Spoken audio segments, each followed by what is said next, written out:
Welcome to another OU Insider instant analysis, instant reaction, whatever you want to call it. This time to Oklahoma's loss to Arizona 38-24 in the Valero Alamo Bowl tonight. I'm with Blake Mullins. My name is Brandon Drum. What a game.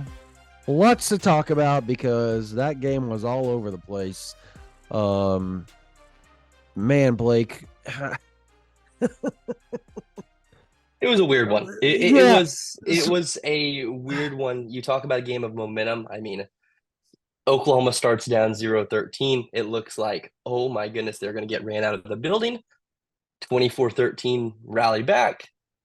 They lose 24-38. I mean, it was a weird one. That is the easiest way of putting it. I know we were talking back and forth in the insider chat, and Jesse mentioned, "Man, I'm trying to write this story, and I just can't decide which team wants to win the game." And that summed it up perfectly. It was weird. It was a game of momentum. It was a game of one team looking great, the other looking terrible, and then they just flipped roles every time. A game of turnovers and just stupid mistakes, honestly. Yeah, so here's just so everybody understands this. This is how we all know that Oklahoma had 6 turnovers, right? Like I think that is the grand generalization of this ball game is the 6 turnovers. But at the end of the day, there was a lot more to it. The offensive line played not well. And when I say the offensive line, generally speaking, the interior of offensive line did not play well. And when I say the interior offensive line, I'm talking about the left guard and the center. Did not play well. Schaefer was okay for a lot of the game. Everett struggled mightily inside. That last turnover where Arnold is trying to jump and throw the ball, just like a little dump down to Gavin Sawchuk. And Sawchuk would have probably walked. He could have walked about 15 yards there. And he gets hit right when he's trying to do it. And it maybe, I guess you could say his arm was moving forward. That we're talking semantics at this point, and ridiculous semantics at this point, because I don't think if Oklahoma goes down there and they score that ball game, score down there, even I don't think that they had the wherewithal at the end. I think the defense was eventually gassed because they were on the field for, I'm trying to think how many possessions they had. So ironically, they had 14. Arizona had one less possession than Oklahoma, which is just crazy to think about. Did not feel like that. No, it didn't feel like that at all.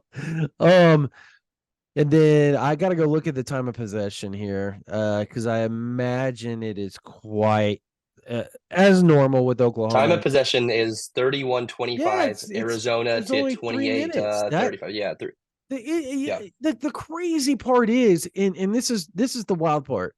Through all those turnovers,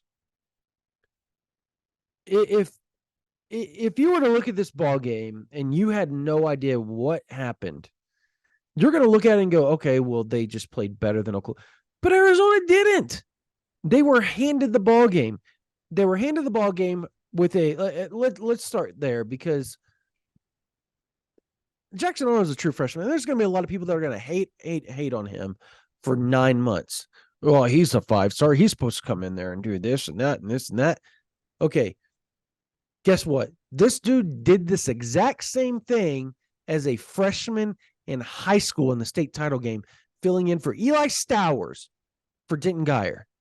He threw 3 or 4 picks. I do not remember what the total was. They ended up losing the ball game. His dad sits him down in the car and he says, "This is not going to define your career. It's not going to define your career." What happened after that? He ended up being one of the best sophomores in the country. He ended up being one of the best juniors in the country. And he ended up being the best senior quarterback in the country, if you believe the Elite 11. And so this whole notion that, well, this is what the future is and it's awful. Okay, so you're going to take those 3 interceptions that he threw, right? You're going to take those 3 interceptions and you're going to say, that's who he is. Not the 350 yards that he threw, not the 2 touchdowns, not some of that throw that he threw to Nick Anderson. I don't give a damn how good of a catch that was, which it was amazing with the foot drag. Rolling left when you're about to get your butt drilled into the ground, throwing off platform, off shoulder, the opposite direction, and throwing a perfect dime in the corner of the end zone while you're about to get rammed. That is not normal, folks. That's not normal. What about the Brennan Thompson one? I mean, he hit him in stride, ball was 65 yards. Beautiful. What about the third down across to Drake Stoops when he's getting freaking clobbered as he's throwing it, and it's a frozen rope 25 yards across the middle? Like, we're talking about, I get it. He made some really piss poor decisions. But at the end of the day, it's his first start. He got minimal reps during the season. If it wasn't for the BYU game, this dude would have played in 3 games in almost maybe 5 snaps that were meaningful that he ran the Wildcat and QB power in, and that was it through the season. That was it. And people, you can point at Levy and say, yeah, he should have had more reps during the season. If this is what your idea and what the plan was, this wasn't the plan. This was the plan happened when Levy left for Mississippi State. Everything went off kilt at that point. But this is your future. He showed flashes. Give the dude his credit that he went in there and did what he possibly with a makeshift offensive line, and he did what he could. He did what he could. And you made a good tweet. You had a good tweet. Tell everybody what your tweet was about the wide receivers. Yeah, you need to remember, I mean, Jackson, he did a great job of giving the ball to a lot of different guys. I think 8 people had a reception in tonight's game. This wide receiver room, I get it, you're going to lose Drake Stoops, but you're getting Andrew Anthony back, who was the wide receiver 1 of this team before he got hurt. And then they got somebody decent in the portal in Deion Burks. I mean, this wide receiver room might be one of the best in the nation next season, if not the best. I will say that right now. It might be the best in the nation. It is going to be absolutely loaded. I mean, he's coming into a scenario that is perfect. And I get it. He lost, the team lost, whatever. People are going to be very mad over the next 9 months. I wish the manner they lost 6 turnovers plus you blew the lead. But at the end of the day, as you said, he's a freshman. He's a freshman. These mistakes are going to happen. You'd rather see them happen in the bowl game than exactly in a game that is meaningless. And here's the thing with the Oklahoma schedule next season. You start with Temple, you then play Houston, you then play Tulane, and then you host Tennessee. Those are the 4 games that Oklahoma starts the 2024 season off with. They should win all 4 of those games.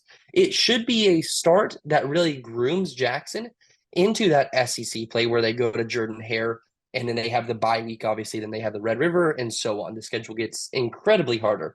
But the first few weeks of the season, it's easy. He has the next, as you said, 9 months to prepare. Then he has a very easy start. I mean, this team, they will be perfectly fine. The concern here is the offensive line, right? That is the obvious concern. It's not Jackson Arnold. Although I will say, he reminded me, we kind of were laughing about this one before the show, but he reminds me of Josh Allen, just in some ways. Has the cannon, can make any throw, has the, oh my goodness moments. But he's also going to have the throw the ball or, just driving fans crazy moments. And that's what we saw tonight in Jackson, right? He had the great plays. He had the bad plays. That's going to happen for a true freshman, and he can grow out of those. I think he will grow out of those. He's a great quarterback. He has great fundamentals. He has great coaching around him. But there are going to be growing pains, and Sooner fans, they kind of maybe expected too much, right? Everybody thought he'd come out and have 35 for 41, 420 yards, 3 touchdowns, 0 picks. It seemed like that's what people were expecting. They were playing arguably one of the hottest teams in the country, a very good team at that. Yeah, Arizona struggled with takeaways during the season, but they were still a very good unit. They have a very good pass rush and a very good team. You lost whatever. It still wasn't a performance where Sooner fans should be devastated for the next 9 months. Let me put some levity in all this. So in 2013, Trevor Knight, freshman quarterback, right? But the freshman that played a lot of the season, right? So Trevor Knight and the Oklahoma Sooners go down to the Sugar Bowl and they beat the reigning national champs, and the team that was probably playing for the national championship had the kick six not happen a few weeks before. Not only did they beat them, they beat the tar out of them. And everybody's going to say, well, the score, no, go rewatch the game. Oklahoma beat the living crap out of They them. handled them. They handled They Alabama that night. manhandled them. And so going into that next season, they're ranked in the top 3 or 4. Everybody expects them to make the playoff, the inaugural playoffs. They're going to do this and that. They return everybody. They have one of the best defensive lines in the country, led by Jordan Phillips. They had a great linebacker unit. They had Stephen Parker, Sanchez, Eric Stryker. Like, they were loaded across the board on that team, on the defensive side and the offensive side. They had Blake Bellett tied in. They had some of the best offensive linemen that Oklahoma's seen in quite a long time. They were young, but they had some of them around there. They had Samaje Perine, running back. They had Keith Ford. Like, that team was stacked. Sterling Shepard. I can go on and on and on and on. They go 8-4. They proceed to lose 36-0 to Clemson in the bowl game, the once Russell Athletic Bowl, which is now the Cheez-It Bowl or the Pop-Tart Bowl or whatever. Pop-Tart Bowl, I think, right? It's Pop-Tarts. Yeah, Pop-Tart Bowl now. It changes names like I changed my underwear. And so all of that takes place. Oklahoma stinks. They're 8-4 in 2014. They were supposed to be really good because they won 11 games the year before. In 2013, they returned everybody. They go 8-4 the next year. They make the playoffs and are one of the top teams in the country the very next year, and probably beat Clemson if Baker, Joe Mixon, Samaje Perine. Like, you can go down a list of every dude. They OU's up 17-16 at halftime, and they blow that game because everybody's injured in the second half. Long story short, go back to 1999. Oklahoma 7-5 because they were 7-4. They were 7-5 at the end of the season because they lost to Ole Miss in the Independence Bowl. What happened the next year? They were undefeated and won the national title. Stop basing the future off of what happens in a bowl game. These bowl games are crapshoots. You don't know what team's going to show up 3 weeks, 4 weeks later after the season's ended. You don't.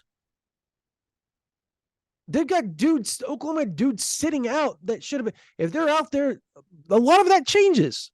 Like Andrew Rain playing at center, that helps, right? I don't think that's outlandish to say. I'm trying to think of all the guys that they have that set out. Like, who else is A lot. Oh, Guyton. Like I was going to say Tyler Guyton's the big one. Yeah, Guyton. Caden Green. But, I mean, obviously different Sexton's reason. played better than Guyton over the last few. Even though Guyton's a first rounder, Sexton has played better than him the last half of the season. So, but you still would have had him available. I think that's the key. And you could have slid Sexton in to play guard. What about Caden Green? That one hurts. Caden Green. So there's so many things that change between that and the bowl game that you can't look at this team and go, well, this is how it's going to be. No, because the offensive line for Oklahoma is going to be completed. You probably have Everett at center. Yes. Hopefully he's better than what he played today. He played really well until he got injured. They're going to have Spencer Brown at tackle. They're going to have, obviously, Sexy back. Big Sexy. We're talking about Jake Sexton. You're going to end up with Fabichi Nwawu at one of your guards, former freshman All-American. So you know you're going to be good at certain positions.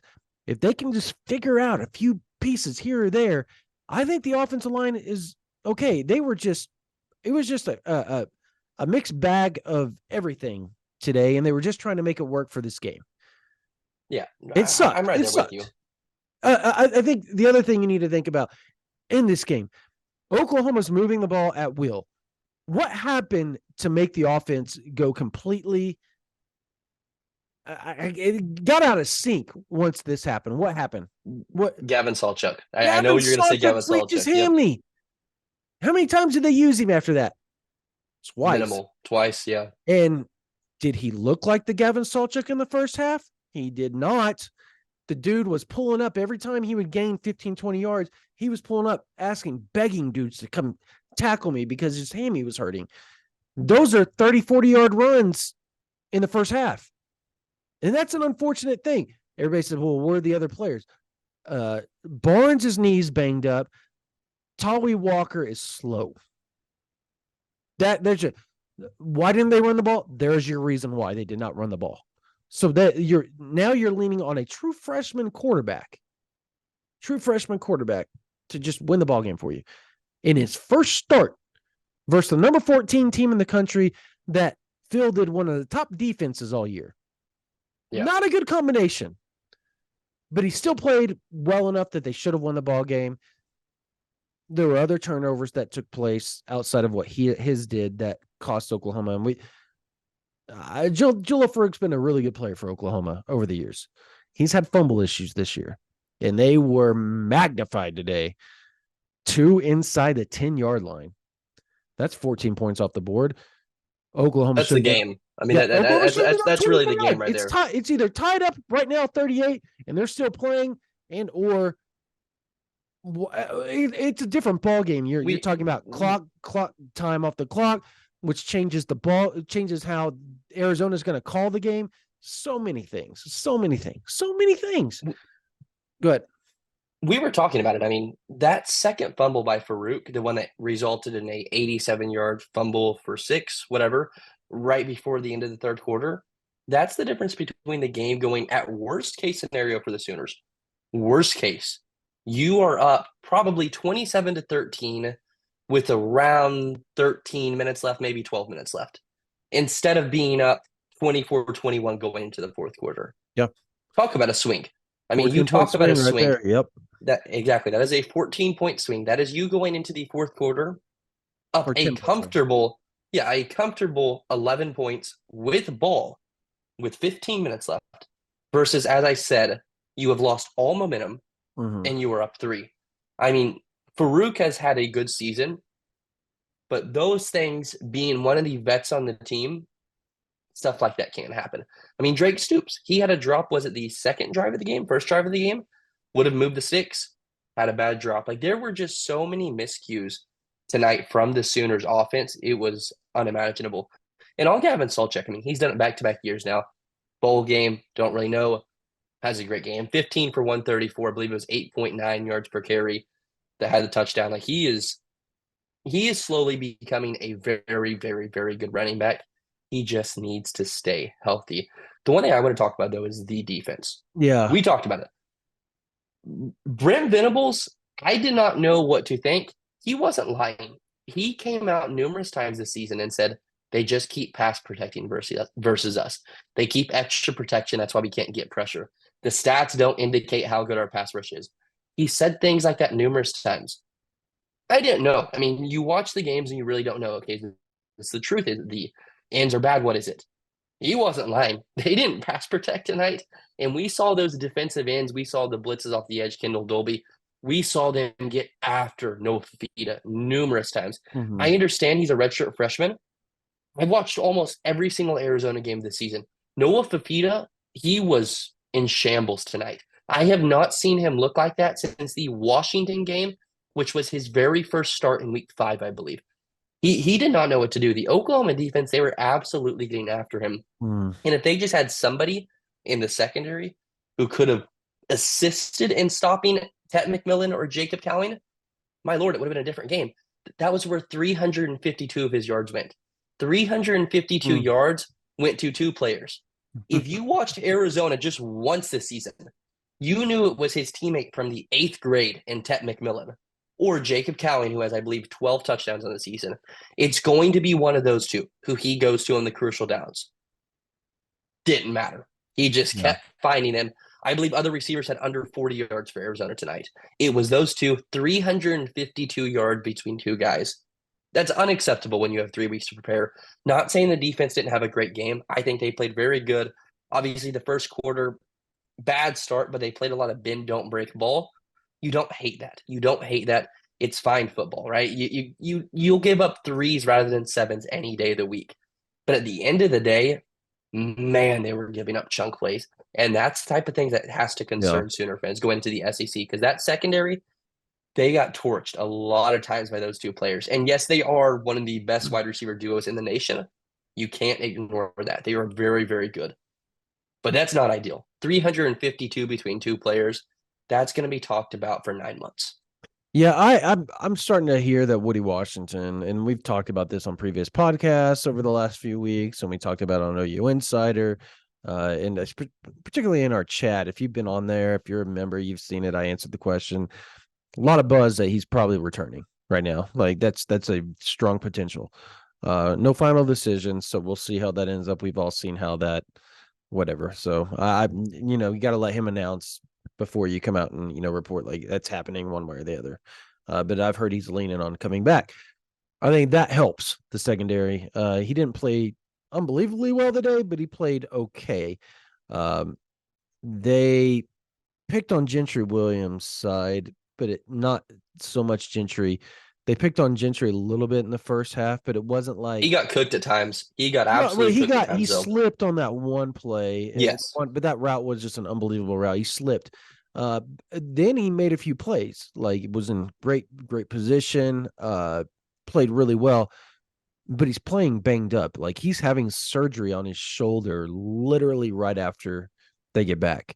Like that's where he's at. Like that dude has been playing with one of the most jacked up shoulders you could ever imagine. And he's doing it because of the team. The team needed him. So he just grinded that thing out the last half of the season. And most people would not have. So you got to give him credit there. I'm trying to think. I just went blank because it's freaking almost 2:00 your time. 1 a.m. Yeah. Yeah. What is, or it's almost 1:00. Yeah. 26. I just went blank. Oh my gosh. Talk Defensive. about Kenny Walker? Connie Walker? Kenai Walker. Yeah. Kenai Walker. Kenny Gosh, Walker, dang it, man. excuse I me. went blank there for a minute. Yeah, Yeah. Kenai it's Walker. one of those nights. So he's a problem.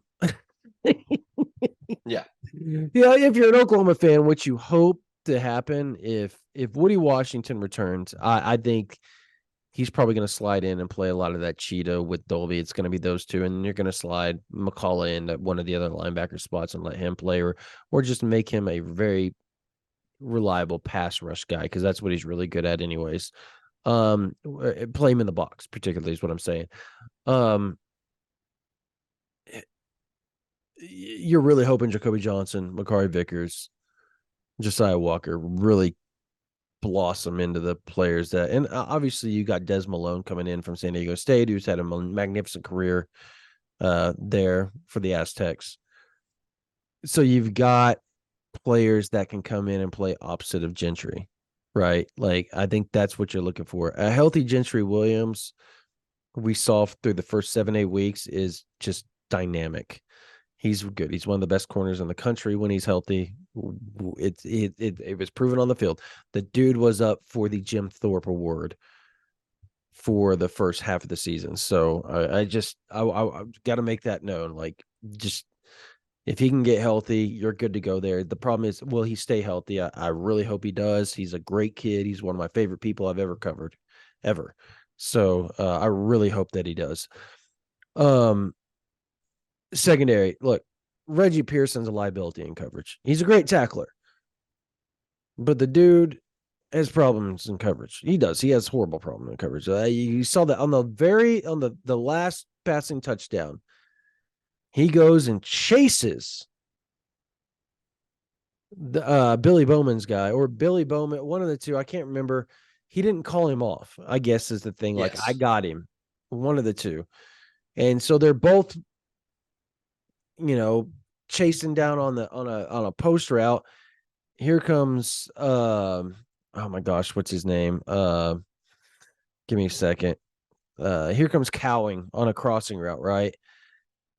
And then that dude just kind of sprints, and then here comes Billy Bowman having to get back in there. So I it was that, and then there was several other big third down plays where Fafita hit uh McMillan and Cowing across the middle, and they were bending routes in that cover two. And if you know they're going to do that, man, if you know that's what they've been doing against you in cover two, come up. Come up. Because what's going to end up happening is he's going to have to pump it, and they're going to have to adjust their route from the bend and go up the field, which is going to allow your defensive line just that half a second longer to get to Fafita. And that's all it takes to cause pressure, to cause an errant throw, to cause a sack, all sorts of things. There's little things that you can do to fix this stuff. And that's probably my biggest takeaway from this game is the mistakes that were made that cost you the game were fixable. They're Yes. fixable. They're so fixable. And if you look back from 2022, everybody was like, oh my God, this team, if they win 8-9 games next year, that'll be such a huge year. Now people are bitching about 10-3. Hey, they were 6-7 in 22, folks. 10-3. Yes, you're going to the SEC, but the talent is there. You've got your third straight top 8 class. You have the best defensive line class you've ever brought in in Oklahoma history across the board. It's added on to another 5-star and a few other really talented defensive line class the previous few years. Your D-line is now loaded. It's young. It's loaded. Your linebackers are back. You've got an All-American at linebacker. You got an All-American at safety. You have Gentry Williams and Woody Washington potentially coming back. You've got Kendall Dolby. You've got plenty of reasons to be happy about that defense. Plenty of reasons. So don't take this game as the reason you're going to go, oh, well, they're just going to suck next year.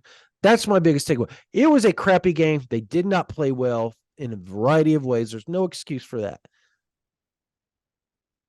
But there's reasons to be happy about next year.